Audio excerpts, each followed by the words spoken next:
is I've always had an investigative mindset.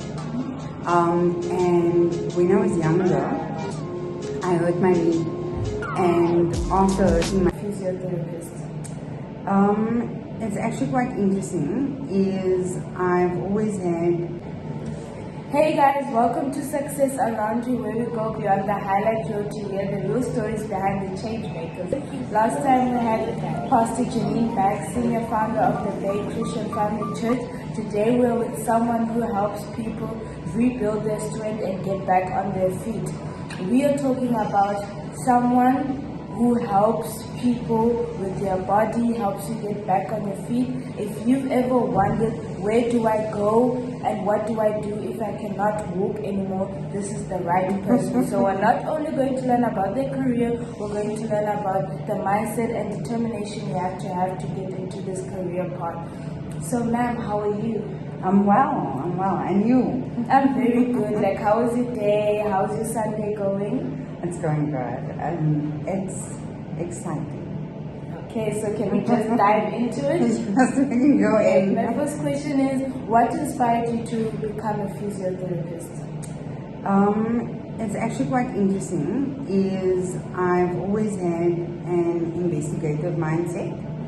And when I was younger, I hurt my knee, and after hurting my knee, I ended up going to a physio for rehabilitation, and I enjoyed the fact that they could teach me about my body. They taught me how to walk again, to use my knee again, to get back into sport, and I felt like I had purpose again. So I want to give that to somebody else. So yeah. So when you were starting out, what was like the toughest challenge you maybe had with your studies or with your career, and what made you push through? The toughest challenge was getting a job, actually. So like, university wasn't as hard as what I thought it was going to be.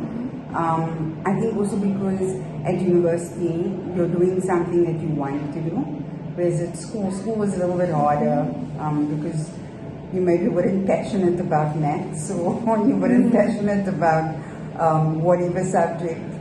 And whereas university, you're passionate about it, so you want to learn, so you're eager. So that was easy. But then when you get qualified, it's really hard to actually find a job. So because it was hard to find a space to work, then it became, let's create a space. Let's create a space to work. Let's find a space that works for myself and my husband. How does it feel knowing that you help people regain their strength again every day? It's encouraging for myself, but it's also because it's not just about me and a patient. It's also because we are providing that space for other physiotherapists as well, so that they can do something that they are passionate about. So it's not just me and my husband effecting change in people's lives, but also allowing other physiotherapists to do that. So that's quite big for me. And you feel excited, you feel like you're making a difference. If you are young and inexperienced, what skills and habits do you think I should have if I want to go into your career path? I think one of the biggest things is to, number one, make a decision. So you have to make a decision that you want to succeed. You have to make a decision that this is something that you want to do. You're not doing it because somebody's forcing you. You're not doing it because you want to please somebody else, but it's because you actually want to achieve something. So I think that is the biggest thing. Do you mind if I tell you a little story? So when I was at university, in my first year, second year, and third year, I did a lot to gain marks, because when I gained marks, it meant that the next year my studies were paid for, because the university was giving bursaries for additional marks. But in my fourth year, I made a decision where I went, okay, what is it that I want to achieve at the end of this year? And the one thing I want to achieve was practical knowledge.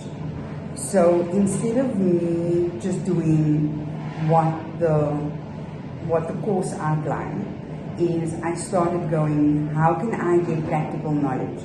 So instead of me just focusing on trying to get an A, trying to get the highest marks possible, I actually focused on how do I connect with people, how do I be the best person that I can possibly be in terms of learning and gaining experience. So I started working with a variety of different sports teams.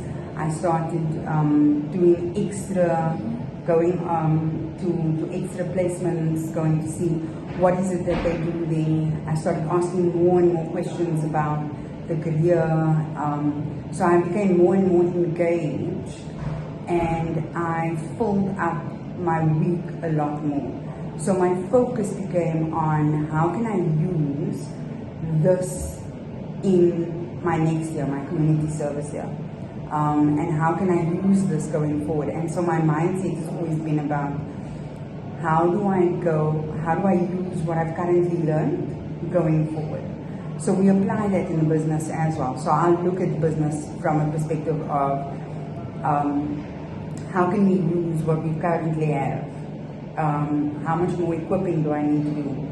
So equipping you don't just study once and then you're finished studying. I try at least every 2 weeks to do additional courses. Sometimes I'll just do general study for like 2-3 days to build myself up and to impart. But it's because you make a decision that this is what you want to do. So that is something that I think every person should make for themselves. You make a decision that says, I'm going to put this in, I'm going to put the time, I'm going to put the effort in, and then you see the effect of it. The main question of this channel is about success. So what does success mean to you? I don't feel that I'm successful yet. I think success is when you've done the things that, or maybe I'm hesitating a little bit on this question, is because it's difficult for me to say, you're successful. Because by my measure, I go, no, I'm not successful yet, because I haven't achieved everything that I want to achieve. Not all the goals that I want to do, or the things that I want to do is completed yet. So to me, I am gradually measuring success about, am I fulfilling the desires that God has placed within me? Am I doing the things that He's asking me to do? And if I'm doing it, then I'm doing it well, and it's gaining traction and it's imparting change, then I am ticking that box. Then I'm being successful with regards to that, or I'm achieving a goal. I'd rather say that.